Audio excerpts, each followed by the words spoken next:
So, good afternoon, ladies and gentlemen. Bonjour, mesdames, messieurs. As I've been introduced, I'm Joji Koike, Managing Director of the Energy Conservation Center of Japan, abbreviation ECCJ.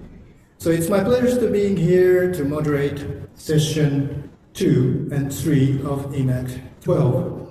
And it is also my pleasure to visit Paris, where I lived for 2 years a long time ago. So to start with, I would like to introduce the distinguished panelists of session 2 by order of the presentation. So I would like to introduce, people, the panelists who are being called, could you please get on the podium? I think there's supposed to be 4 chairs. Yeah, 4 chairs, all right? Yeah. So the first speaker is Mr. Akihito Watanabe, Director for International and Technical Research Department of the Heat Pump and Thermal Storage Technology Center of Japan. Mr. Watanabe joined the Maekawa Manufacturing Co. Ltd., heat pump manufacturer, and actually he is now working in the heat pump and thermal storage technology center. Watanabe-san, could you come into? Yes, please. And the second speaker is Mr. Robert West, General Manager of Recycle Business in Rico Industrie France in Colmar. Mr. Robert West, please.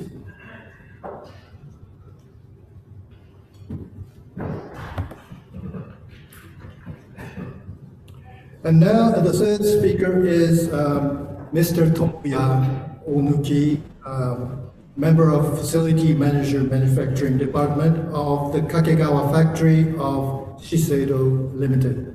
So, Mr. Onuki, please, on the podium. And we have, let me see. The last speaker of session 2 is Ms. Céline Carré, Head of Public Affairs of Saint-Gobain, based in Brussels. So, Ms. Carré, please, on the podium, please. Before going into the actual presentation and discussion, I would like to explain a bit about how to proceed with session 2 as well as session 3, which is interlinked.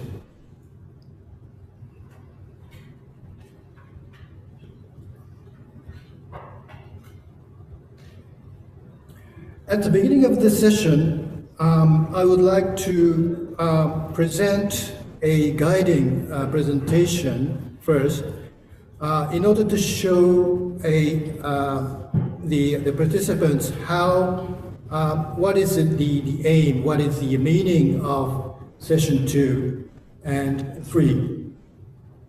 And followed by this speaker, I would like to invite the speakers to make presentations. And after all the presentation of session 2 are finished, I would like to start the discussion by throwing some of the questions.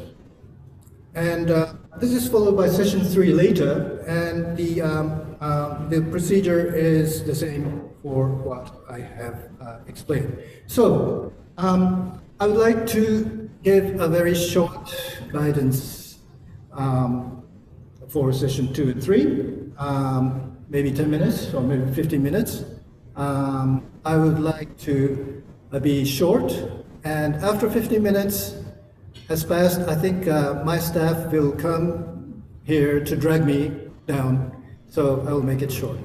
Okay, so, okay.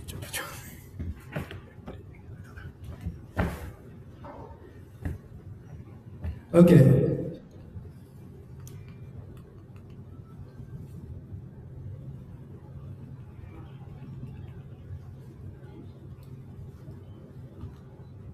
Okay, so this this slide shows the relationship of session 1 and session 2-3. In the morning, we had quite an intense, valuable, extensive, and discussions regarding the demand-side policy framework, and there were lots of information about what is the status and what's going on in the policy framework to promote a demand-side policy framework, like setting targets, providing incentives, providing direction and guidance, etc. And we've heard about some programs with regard to demand response, some action plans for heat pumps, etc. Now, session 2-3 is the player is the private sector and other end users. So the relationship is, of course, we have this policy framework, which is translated into actual action. So we are going to talk about the actual action. And there is a certain commonality between session 2 and 3. I'd like to explain that. Session 2, which we're going to deal with, is going to tackle about the best practice cases. What is the motive of tackling towards reduction of CO2 and improving energy efficiency, and how, with whom, and those kinds of issues. And session 3, at a later stage, focuses on technology. What are the benefits? How this state-of-the-art technology is fitted into actual end-user application. So there is certain commonality, but session 3 is focusing rather on technology and how it's fitted into demand side. And rather, session 2, which are going to begin, is a rather broad set of actions taken by the private companies and other organizations. Now, what I want to talk about is that, of course, we have this policy framework. And, of course, this policy framework is a guidance for the companies and organization to really act. But there should be certain key elements, important elements for end users to take action. And I just cited here certain elements, possible elements, like, well, this is not a definite one, but just an idea, but commitment by the president of the organization might be very important. And appropriate organization to coordinate CO2 reduction and energy efficiency improvement might be a key element. Another issue which is possible is collaboration between technology supplier and end user coordination. And of course, digitalization, which visualizes energy use. I think this might be a very important component. And when there is a policy framework and the companies will act accordingly, one possible element which should be cited is the bridging function, which bridges the policy and implementation. So the organization which I am belonging is ECC Energy Conservation Center Japan, ECCJ. And what we are doing is the bridging function. So I just wanted to take a quick look about what we are doing. So this is a kind of a guidance presentation and a bit of introduction of what we are actually doing. And ECCJ, established in 1978, actually tackles energy conservation amid the oil crisis, against the backdrop of energy crisis, etc. Now, talking about bridging, which might be one of the key elements, I just wanted to show the examples. The first one, for example, how can we abide by the law on energy conservation. How we can meet various requirements. Now, in session 1, there is a discussion about the incentives, targets, compulsory standards, etc.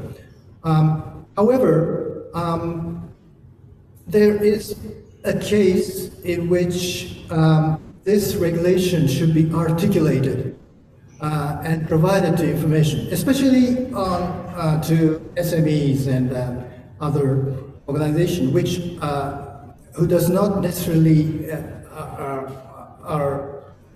does not have information about the laws and regulations. The second one is, then how can we assign the qualified energy managers, administrators, as required by the law?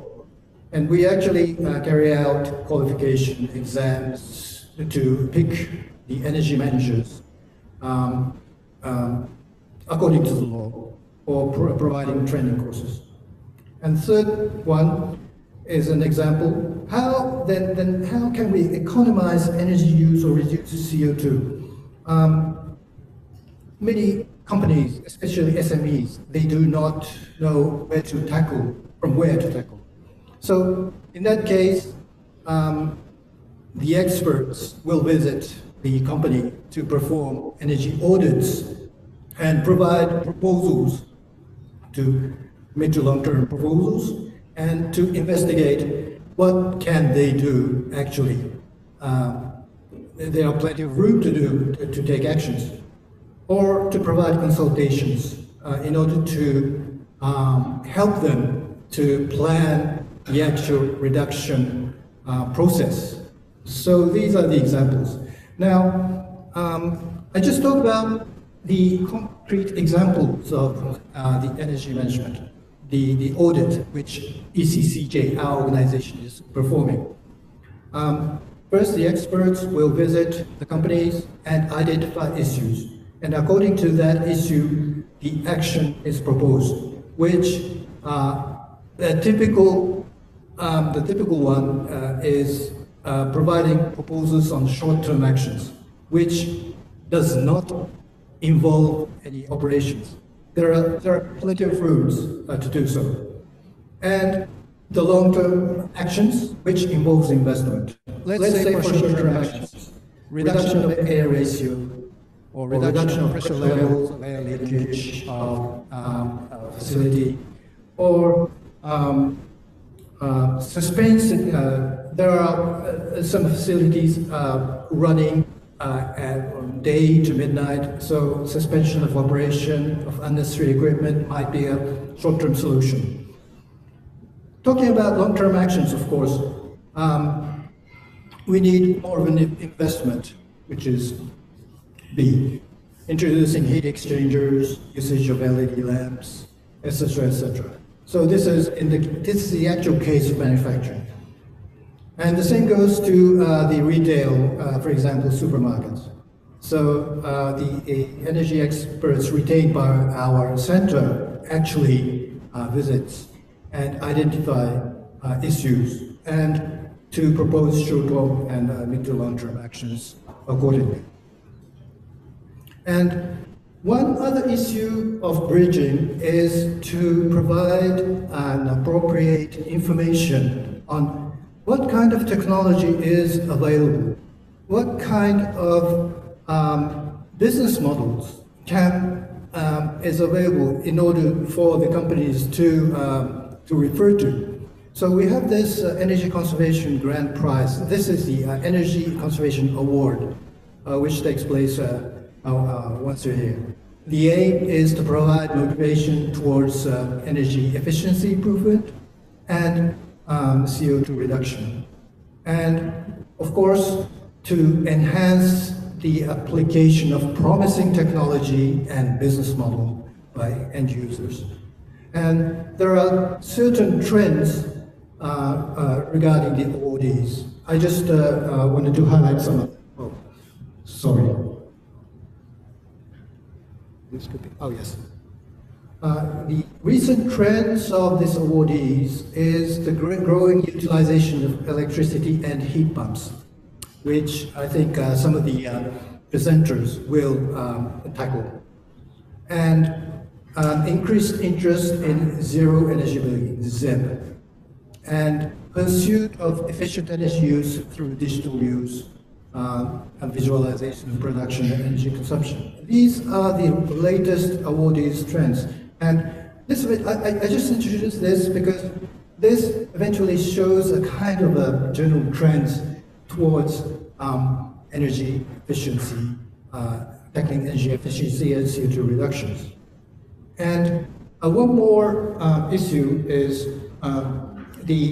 I just introduced collaboration among suppliers and end users might be a key. And regarding this awardee, there are many appliances which collaborate, the supplier collaboration, the end user collaboration. So that's the reason I highlighted. And by the way, some of the presenters are actually are awardees of this Energy Conservation Grand Prize. Now, this is the ECCJ's, our organization's tackling of how to inform consumers about the necessity of energy conservation, the importance of energy conservation. We publish this poster design every year, and to highlight some of the important issues. So this is this year's poster that we just made in order to disseminate to energy end users. So for ECCJ, I just run quickly about what we are doing. We have also issues that continuous updating of knowledge on technological development is also necessary for us to study further, because without this, we cannot make an optimal proposals to end users. And of course, the second point is the growing importance of digitalization against the backdrop of, there are two main points. There is rising demand for visualization of energy use and CO2 reduction. Rising demand, why? Because of the high energy price, because of this political issues that would motivate companies to track more precisely their energy consumption. And of course, this could be discussed later, either in session 2 or 3. The increased use of renewables cast some issues about how to optimize electricity demand and supply. The role of the end users are growing, especially through growing use of solar energy and other renewables. So this is a quick look at what we're doing, and of course I'll go back to this session. So session 1 and session 2-3 actually highlights this, and there is a direction. Of course, we have this policy framework which is translated into action. Now there is kind of key elements which might be important to take actual actions. And there is another way around. By taking actions, there might be comments and proposals from the private sectors, industrial sectors, to the policy makers to cope with certain issues. So there's two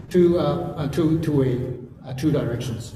So this is the very simple scheme of how session 2 and 3 is going to be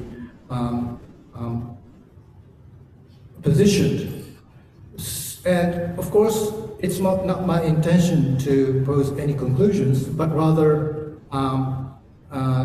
to help digest what session 2 and 3, what kind of elements can be extracted, etc. So I will stop here. I think I just spoke too much. So I would like to invite the first presenter to make a presentation. So